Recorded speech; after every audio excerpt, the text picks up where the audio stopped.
ಒಡ್ತಿರೋ ಈ ಅಗ್ನಿ ಪರೀಕ್ಷೆಯಲ್ಲಿ ಪಾಸ್ ಆಗಿ ನಿನ್ನನ್ನು ನಂಬಿಸ್ಬೇಕು ಅಂತ ಅಲ್ಲ, ನನ್ನ ಅಮ್ಮಮ್ಮನಿಗೋಸ್ಕರ ಪಾರ್ವತಿ ನಿಲಯಕ್ಕೆ ಹಿಂದೆ ಇವತ್ತು ಮುಂದೆ ಯಾವತ್ತು ಅವರೇ ವಾರಿಸ್ತಾರೋ ಅನ್ನೋದನ್ನ ಪ್ರೂವ್ ಮಾಡೋದಕ್ಕೋಸ್ಕರ ನಾನು ಈ ಕೆಂಡದ ಮೇಲೆ ನಡೀತೀನಿ. ಏನ್ ಯೋಚನೆ ಮಾಡ್ತಾ ಇದೀಯ ಪಾರ್ವತಿ? ನಡಿ.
ನಿಂತ್ಕೋ. ನಿನ್ನೇ ಪ್ರಶ್ನೆ ಮಾಡ್ತಿರೋದು. ಯಾಕೆ ವಾಪಸ್ ಬಂದೆ? ಆದ್ರೂ ಅದನ್ನೆಲ್ಲ ಮರೆತು ಮನೆ ಬಿಟ್ಟು ಹೋದವಳು ನೀನು. ಮತ್ತೆ ಇದನ್ನೆಲ್ಲ ಮಾಡಲ್ಲ ಅನ್ನೋದಕ್ಕೆ ದಾಖಲೆ ಏನ್ ಕೊಡ್ತೀಯ? ನನ್ನ ಮೇಲೆ ನಿಮ್ಗೆ ನಂಬಿಕೆ ಬರ್ಬೇಕು ಅಂದ್ರೆ ನಾನು ಏನ್ ಮಾಡ್ಬೇಕು ಅಂತ ಹೇಳಿ. ಹಾಗಿದ್ರೆ ಅಗ್ನಿ ಪರೀಕ್ಷೆಗೆ ತಯಾರಾಗಿ. ನಾನೀಗ ಮನೆಗೆ ಹೋದ್ಮೇಲೆ ಈಗ ತಾನೇ ಕಂಡು ಕನಸು ನನ್ಸಾಗಲ್ಲ ಅಂತ ಹೇಳಕ್ಕಾಗಲ್ಲ. ಆದ್ರೆ ಅದರಿಂದ ಹೇಗೆ ಪಾರಾಗೋದೋ ಏನು.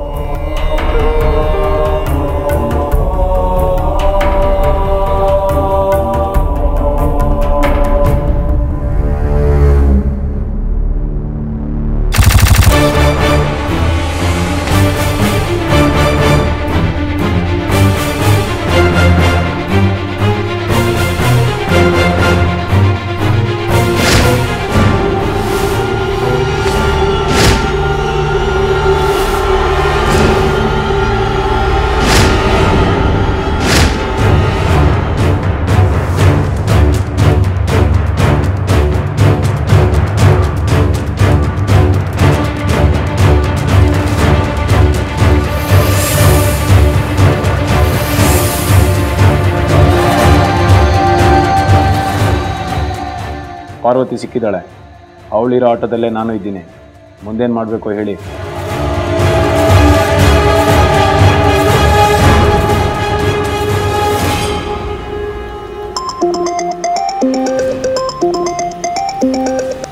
ಹಲೋ, ಹೇಳಿ.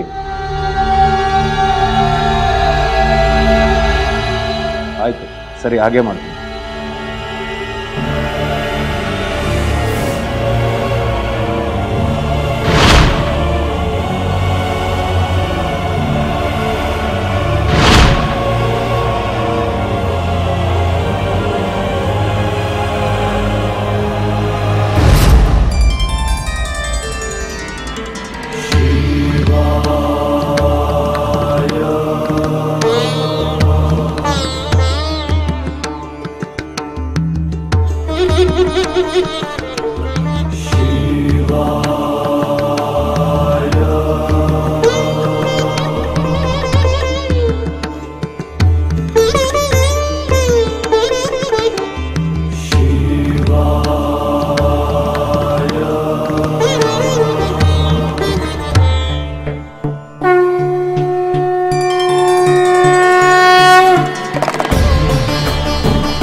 ಯಾಕೆ ಚಿನ್ನು ನಗ್ತಾ ಇದೆಯಾ?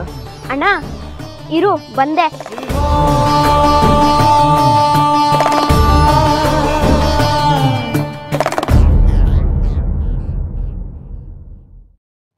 ಅಣ್ಣ ಕನ್ನಡಿಲಿ ಒಂದ್ಸಲ ಮುಖ ನೋಡ್ಕೋ.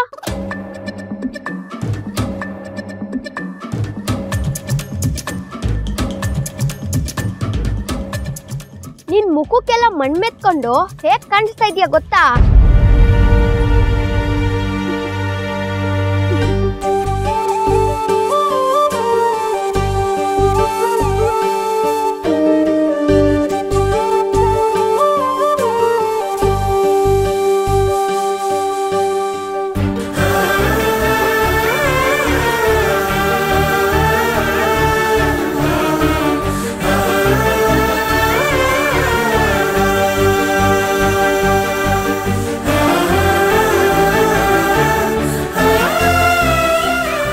ತೆಗೆಯೋದಿಲ್ಲ.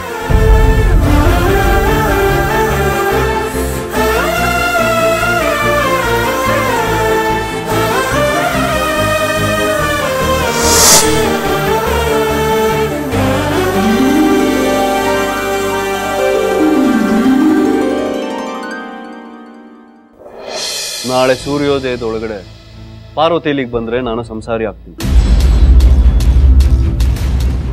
ಬರ್ದೇ ಹೋದ್ರೆ ಕಾವಿ ತೊಟ್ಟು ಸರ್ವಸಂಗ ಪರಿತ್ಯಾಗಿಯಾಗಿ ಸನ್ಯಾಸ ದೀಕ್ಷೆ ತಗೊಳ್ತೀನಿ.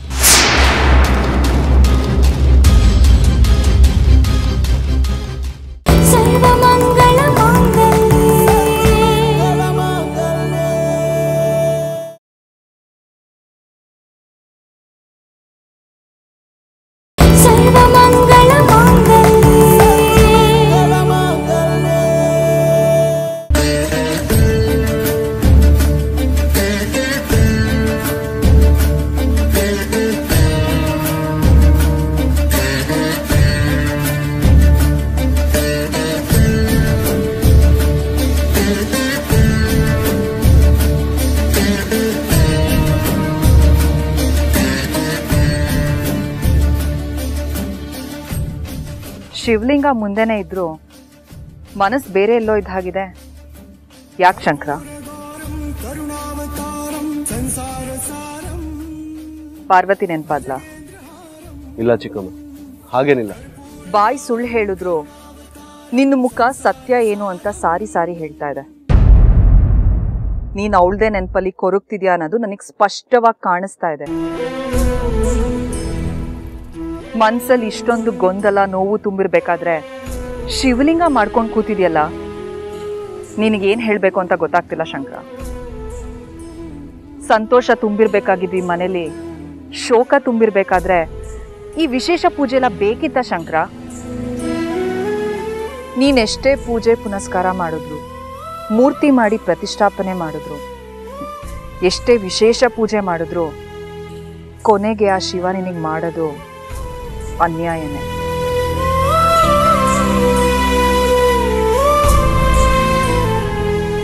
ಇಷ್ಟೆಲ್ಲ ಪೂಜೆ ವ್ರತ ಉತ್ಸವ ಮಹೋತ್ಸವ ಏನೇ ಮಾಡಿದ್ರು ಆ ಶಿವ ನಿನಗೆ ಅನ್ಯಾಯ ಮಾಡ್ದ ಅಂತ ಈ ಶಿವ. ಬೇಡ ಚಿಕ್ಕಮ್ಮ, ನಡೆದಿರೋ ಎಲ್ಲ ಘಟನೆಗಳಿಗೂ ಶಿವನ ಹೊಣೆ ಮಾಡಬೇಡಿ. ಆ ಶಿವನ ಲೀಲೆಗಳು ಯಾಕೆ ಹೇಗೆ ಏನು ಅಂತ ಸಾಮಾನ್ಯ ಮನುಷ್ಯರಾದ ನಮ್ಮಂಥವ್ರಿಗೆ ಅರ್ಥ ಆಗುತ್ತೆ. ಅವನ ನಿರ್ಣಯಗಳು ಏನೇ ಇದ್ರು ಅದನ್ನು ಅನುಸರಿಸಿ ನಾವು ನಡಿಬೇಕೇ ಹೊರತು ಅದನ್ನು ಆಕ್ಷೇಪಣೆ ಮಾಡಬಾರ್ದು. ನೀನೇನೋ ಆಕ್ಷೇಪಣೆ ಮಾಡಬಾರ್ದು ಅಂತಿದ್ಯಾ ಸರಿ, ಆದ್ರೆ ದೇವರಾಗಿ ಅವನ ಜವಾಬ್ದಾರಿ ಏನು? ಅಗ್ನಿ ಸಾಕ್ಷಿಯಾಗಿ ತಾಳಿ ಕಟ್ಟಿದ ಗಂಡನಿಂದ, ಅದರಲ್ಲೂ ನಿನ್ನಂತ ಭಕ್ತನಿಂದ ಹೆಂಡತಿನ ದೂರ ಮಾಡ್ಬೋದಾ? ಅದು ಸರಿನಾ ಶಂಕರ? ಹೇಳು. ಆ ಪರಮೇಶ್ವರನ ಜವಾಬ್ದಾರಿ ಬಗ್ಗೆ ಪ್ರಶ್ನೆ ಮಾಡೋ ಹಕ್ಕು ನಮಗಿಲ್ಲ ಚಿಕ್ಕಮ್ಮ. ನಾನು ಪಾರ್ವತಿ ಮದುವೆ ಆಗಬೇಕು ಅನ್ನೋದು ಅವನ ನಿರ್ಣಯ ಆಗಿತ್ತು, ಹಾಗೆ ಆಯಿತು. ಹಾಗೆ ಮೊದಲನೇ ರಾತ್ರಿ ನಾವಿಬ್ರು ದೂರ ಆಗ್ಬೇಕು ಅನ್ನೋದು ಅವನ ನಿರ್ಧಾರ ಆಗಿತ್ತು. ಅದು ಕೂಡ ಹಾಗೆ ಆಯ್ತು.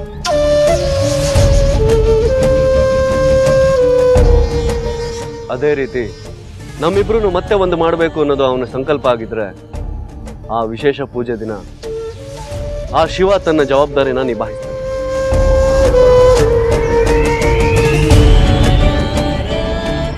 ಅದರಲ್ಲಿ ನಿಮ್ಗೆ ಯಾವ ಅನುಮಾನ ಬೇಡ ಚಿಕ್ಕಮ್ಮ.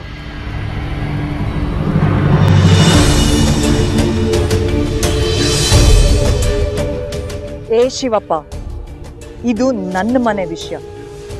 ಇಲ್ಲಿ ನಡೀತಿರೋದು ನನ್ನ ಮತ್ತೆ ಶಂಕರನಿಗೆ ಸಂಬಂಧಪಟ್ಟ ವಿಚಾರ. ನೀನು ದೇವ್ರ ಹಾಗೆ ಕಲ್ಲಾಗಿದ್ಬಿಡು. ಏನಾಗ್ಬೇಕು ಏನಾಗ್ಬಾರ್ದು ಅನ್ನೋ ನಿರ್ಧಾರ ಮಾಡ್ಬೇಕಾಗಿರೋಳು ನಾನು. ಅನಾವಶ್ಯಕವಾಗಿ ನೀನ್ ಮಧ್ಯ ಬರಬೇಡ.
ಬೆಟ್ಟಕ್ಕೆ ಕಲ್ಲು ಹೊರೋದು ವ್ಯರ್ಥ ಪ್ರಯತ್ನ ಅಲ್ವಾ ಶಂಕರ?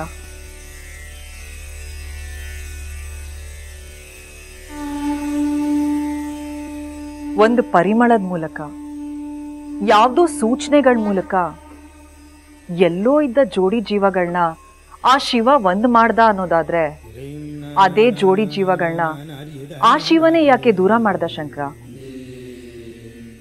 ಯಾಕೆ ಚಿಕ್ಕಮ್ಮ ನನ್ನ ಪರಮೇಶ್ವರನ್ ಬಗ್ಗೆ ಇಷ್ಟು ಹಗುರವಾಗಿ ಮಾತಾಡ್ತಾ ಇದ್ದೀರಾ? ನಾವು ಅವನ್ನೆಲ್ಲ ಜಾಣ್ಮೆಯಿಂದ ಎದುರಿಸಿ ಸಮಾಧಾನದಿಂದ ಗೆಲ್ಬೇಕು. ನನ್ನ ಶಿವ ಮನಸ್ಸು ಮಾಡಿದ್ರೆ ಏನ್ ಬೇಕಾದ್ರೂ ಮಾಡ್ತಾನೆ. ಹೂವನ್ನ ಹಾವು ಮಾಡ್ತಾನೆ, ಹಾವನ್ನ ಹೂ ಮಾಡ್ತಾನೆ. ಓ, ಏನ್ ಬೇಕಾದ್ರೂ ಮಾಡ್ತಾನ? ಹಾಗಾದ್ರೆ ಓಡ್ ಹೋಗಿದಾಳಲ್ಲ ನಿನ್ ಹೆಂಡತಿ, ಅವಳು ವಾಪಸ್ ಬಂದು ಇದೇ ದೇವಸ್ಥಾನದಲ್ಲಿ ನಿನ್ನನ್ನು ಸೇರೋ ಹಾಗೆ ಮಾಡಕ್ ಹೇಳೋ.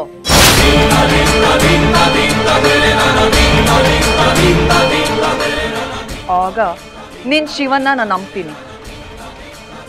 ಅವ್ನು ನಿನಗೆ ಯಾವತ್ತೂ ಅನ್ಯಾಯ ಮಾಡಲ್ಲ ಅನ್ನೋದನ್ನ ನಾನು ಒಪ್ತೀನಿ.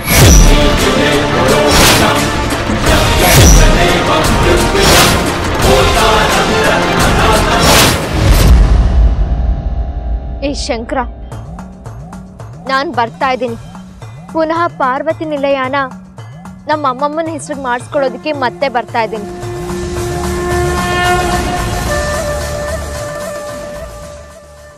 ನಾನು ಇದಕ್ಕೇನೇ ಹೇಳಿದ್ರು ನಿನಗೆ ಗೊತ್ತಾಗದೆ ನಿಜ ಆದ್ರೆ, ಇದನ್ನ ಕೇಳಿಸ್ಕೊಂಡು ನೀನೇ ನನ್ನ ಪಾರ್ವತಿ ನಿಲಯನ ಕೊಡೋ ಮಾತಾಡು. ನೋಡ್ತೀನಿ. ನನ್ನ ಮನ್ಸಿನಲ್ಲಿ ಇರೋದನ್ನೆಲ್ಲ ಈ ಶಂಕಕ್ಕೆ ಹೇಳಿದ್ದೀನಿ. ಈ ಶಂಕಲ್ಲಿ ಓದಿದ್ದು ಶಂಕರನ್ ಕಿವಿಗೆ ತಲುಪುತ್ತೋ ಇಲ್ವೋ ನೋಡೋಣ.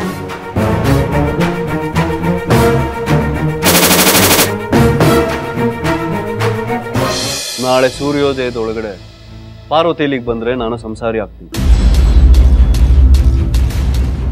ಬರ್ದೆ ಹೋದ್ರೆ ಕಾವಿ ತೊಟ್ಟು ಸರ್ವಸಂಗ ಪರಿತ್ಯಾಗಿಯಾಗಿ ಸನ್ಯಾಸ ದೀಕ್ಷೆ ತಗೊಳ್ತೀನಿ.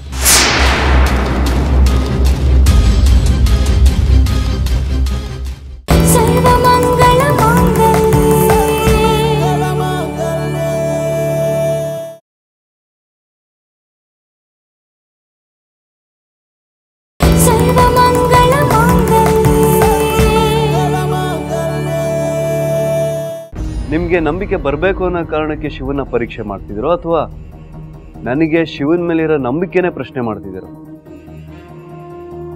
ಎರಡು ಅಲ್ಲ ಶಂಕರ, ಯಾರ್ದು ನಂಬಿಕೆ ಯಾರ್ದು ಮೂಢನಂಬಿಕೆ ಅಂತ ತಿಳ್ಕೊಳ್ಳೋ ಪ್ರಯತ್ನ ಮಾಡ್ತಿದ್ದೀನಿ ಅಷ್ಟೇ. ನಿಮ್ಮ ಪ್ರಕಾರ ಈ ಶಿವ, ಶಂಕರ, ಪರಮೇಶ್ವರ ನಮ್ಮ ಪಾಲಿಗೆ ಇದ್ದಾನೆ ಅನ್ನೋದು ಸಾಬೀತಾಗಬೇಕು ಅಂದ್ರೆ ಪಾರ್ವತಿ ವಾಪಸ್ ಬಂದು ಇದೇ ಜಾಗದಲ್ಲಿ ನನ್ನ ಸೇರ್ಬೇಕು. ಹೌದ್ ತಾನೆ? ನಾಳೆ ಸೂರ್ಯೋದಯದೊಳಗಡೆ ಪಾರ್ವತಿ ಇಲ್ಲಿಗೆ ಬಂದೇ ಬರ್ತಾಳೆ.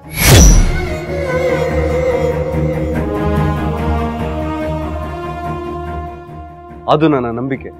ಒಂದ್ ವೇಳೆ ನಿನ್ ನಂಬಿಕೆ ಸುಳ್ಳಾದ್ರೆ ನಾನ್ ಹೇಳೋ ಪ್ರಕಾರ ನಡ್ಕೋಬೇಕು. ಆಗತ್ತಾ?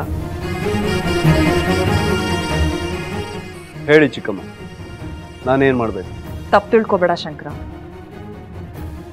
ನೀನ್ ಸಂತೋಷವಾಗಿರ್ಬೇಕು, ನಿನ್ ಜೀವನ ಚೆನ್ನಾಗಿರ್ಬೇಕು ಅನ್ನೋದು ಮಾತ್ರ ನನ್ನ ಆಸೆ. ಅದಕ್ಕಷ್ಟೇ ಈ ಮಾತು ಹೇಳ್ತಾ ಇದ್ದೀನಿ. ಒಂದ್ ವೇಳೆ ನೀನ್ ಹೇಳೋ ಹಾಗೆ ನಾಳೆ ಬೆಳಗಾಗೋದ್ರೊಳಗಡೆ ಪಾರ್ವತಿ ವಾಪಸ್ ಬರ್ಲಿಲ್ಲ ಅಂದ್ರೆ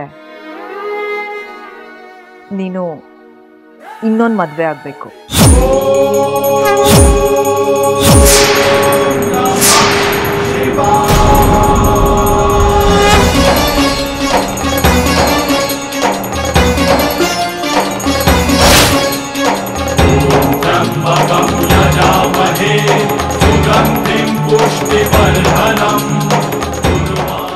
ಇಲ್ಲ ಚಿಕ್ಕಮ್ಮ, ಅದು ಮಾತ್ರ ನನ್ನ ಕೊನೆ ಉಸಿರಿರೋವರೆಗೂ ಸಾಧ್ಯ ಇಲ್ಲ.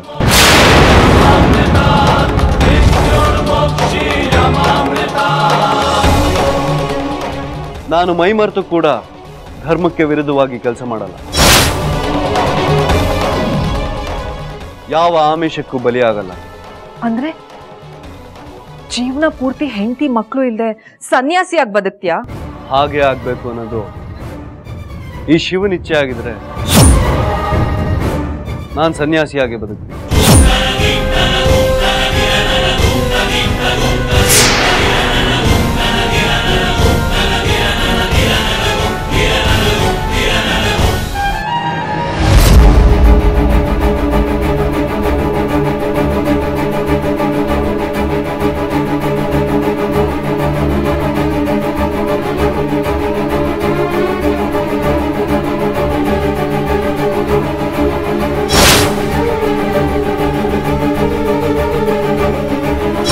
ಏನ್ ಹೇಳ್ತಿದ್ಯಾ ಶಂಕರ?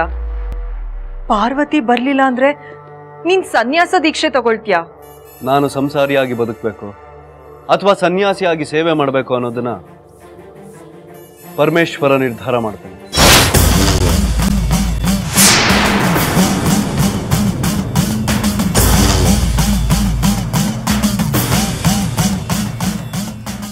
ದೇವ್ರೆ, ಏನಪ್ಪ ಇದು ನಿನ್ನ ಆಟ? ಹೇಗಾದ್ರೂ ಮಾಡಿ ಈ ಗೊಂದಲನ ದೂರ ಮಾಡು. ಇಬ್ಬರನ್ನು ಒಂದಾಗೋ ಹಾಗೆ ಮಾಡಪ್ಪ ಪರಮೇಶ್ವರ.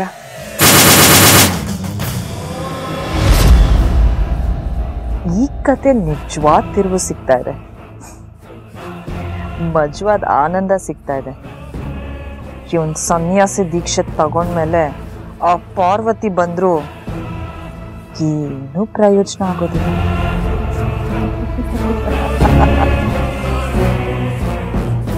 ಏನಪ್ಪ ಹೇಳ್ತಿದ್ಯಾ ಶಂಕರ ನೀನು?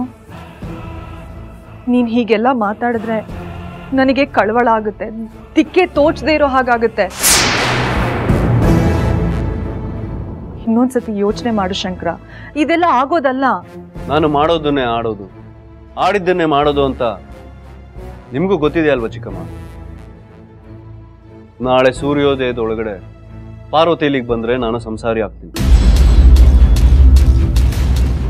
ಬರ್ದೇ ಹೋದ್ರೆ ಕಾವಿ ತೊಟ್ಟು ಸರ್ವಸಂಗ ಪರಿತ್ಯಾಗಿಯಾಗಿ ಸನ್ಯಾಸ ದೀಕ್ಷೆ ತಗೊಳ್ತೀನಿ.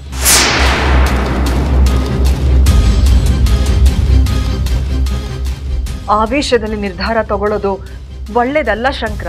ನಿರ್ಧಾರ ನಂದಲ್ಲ ಚಿಕ್ಕಮ್ಮ, ಎಲ್ಲ ಆ ಪರಮೇಶ್ವರನ ನಿರ್ಧಾರ. ನಾನು ಅನ್ನೋದು ಇಲ್ಲಿ ನಿಮಿತ್ತ ಮಾಡ್ತೀನಿ.